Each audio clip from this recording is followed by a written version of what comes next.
ఢిల్లీలోని ఎంపీల నివాస సముదాయంలో భారీ అగ్ని ప్రమాదం జరిగింది. పార్లమెంటుకు కూతవేటు దూరంలో ఉన్న రాజ్యసభ సభ్యుల రెసిడెన్షియల్ కాంప్లెక్స్ బ్రహ్మపుత్ర అపార్ట్మెంట్లో ఒక్కసారిగా మంటలు చెలరేగాయి. హుటాహుటిన ఘటనా స్థలానికి చేరుకున్న అగ్నిమాపక సిబ్బంది 6 ఫైర్ ఇంజన్లతో మంటలను అదుపు చేశారు. ప్రమాదం ధాటికి సుమారు 6 అంతస్తుల్లో భవనం దెబ్బతింది. షార్ట్ సర్క్యూట్ వల్ల ప్రమాదం జరిగిందా లేక బాణసంచా వల్ల జరిగిందా అన్నది తేలాల్సి ఉంది.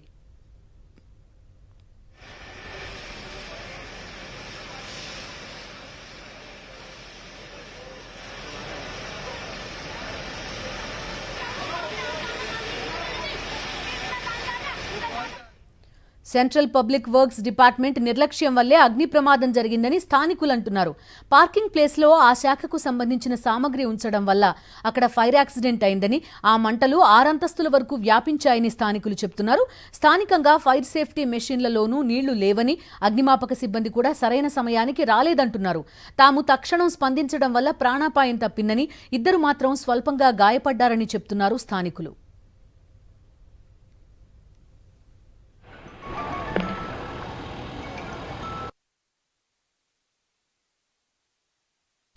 మరింత సమాచారం ఢిల్లీ నుంచి మా ప్రతినిధి వెంకటేష్ అందిస్తారు. పార్లమెంటుకు అత్యంత సమీపంలోని ఎంపీల నివాసంలో భారీ అగ్ని ప్రమాదం జరిగింది. బీడీ మార్గ్ లో ఉన్నటువంటి బ్రహ్మపుత్ర అపార్ట్మెంట్ ఇది రాజ్యసభ ఎంపీలకు సంబంధించినటువంటి నివాసం. ఈ నివాసం కింద బేస్మెంట్ లో ఉన్నటువంటి గ్రౌండ్ ఫ్లోర్ లో ఉన్నటువంటి సిపిడబ్ల్యూడికి సంబంధించినటువంటి ఒక బ్లాక్ లో దాదాపు పెద్ద ఎత్తున సోఫాలు అలాగే అల్మారాలు వాటన్నిటిని ఉంచారు. సో ఆ సమీపంలో జరిగినటువంటి అగ్ని ప్రమాదం కారణంగా పూర్తిగా దానిపైన ఉన్నటువంటి దాదాపు 3-4 ఫ్లోర్లను కూడా తగలబడిపోయినటువంటి సందర్భం మనకు కనబడుతుంది. సో సకాలంలో అగ్నిమాపక సిబ్బందికి, ఫైర్ టెండర్స్ కి సమాచారం ఇచ్చినప్పటికీ వాళ్ళు రాలేదనేటువంటి ఆరోపణలు వస్తున్నటువంటి పరిస్థితి. మొత్తానికి ఈ ఘటనకు సంబంధించినటువంటి ప్రత్యక్ష సాక్షి మనోజ్ సాహు మనతో ఉన్నారు.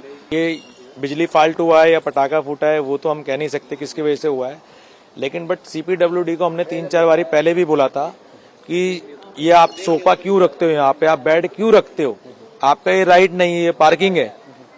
ये हमने 3-4 बार इनको वार्न करा लेकिन इन्होंने कोई मतलब नहीं रखा. इधर भी उसके बाद जब आग लगा तो हम पानी लेने के लिए गए, जितनी देर में उतनी देर में आग बहुत ज्यादा पकड़ चुकी थी. तो हमने पहले सेफली देखा, जितने लोग ऊपर हैं 30 से 35 लोग, उनको हमने पहले सेफली निकाला है, जिसमें कि 2 जनों को इंजरी हुई है, वो अभी वहां बैठे हुए हैं, और एक डॉगी को इंजरी हुई है, जिसमें कि सीपीडब्ल्यूडी का जो एमपीस के जो फ्लैट के नीचे जो फायर का इनका जो बना रखा है वो फायर में पानी ही नहीं है. पहली चीज तो आप देख सकते हैं फायर का ये सामने ही बना हुआ है. हमने तोड़ने की कोशिश करी इसको, फिर वो लोग आए, उसके बाद भी ये खुला नहीं है, ना इसमें पानी था ना कुछ था. फायर ब्रिगेड को कॉल करिए 1:20 पे, लेकिन फायर ब्रिगेड को आधे घंटे से 40 मिनट लग गए यहाँ पहुंचने में, जिसमें कि और वो आग बहुत ज्यादा थी कि मतलब 6 फ्लोर तक थी. मतलब इसमें 30-35 घर का जो भी है सारा नुकसान हो चुका है. जो हमारे यहाँ के जेई थे वो यहाँ से भाग गए हैं अपना नाम हटा के.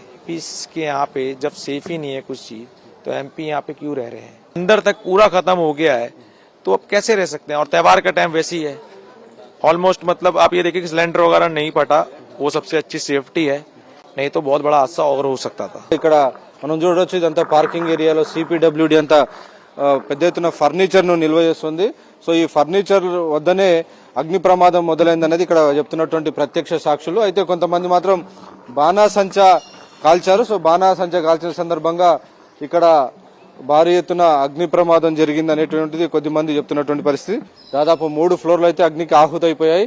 ఈ 3 ఫ్లోర్లలో జనాలు ఉండేటువంటి పరిస్థితి లేదు, ఎందుకంటే ఆ వేడి ధాటికి పూర్తిగా అందులో ఉన్నటువంటి స్టీల్, సిమెంట్ అంతా కూడా పెచ్చులుగా ఊడి కింద పడుతుంది. సిలిండర్ కూడా అగ్నికి పూర్తిగా మెల్ట్ అయిపోయినటువంటి పరిస్థితి. ఒకవేళ ఇది కనుక పేలి ఉంటే మాత్రం ప్రమాద తీవ్రత మరింత ఘోరంగా ఉండేటువంటి పరిస్థితి మనకు కనబడుతుంది.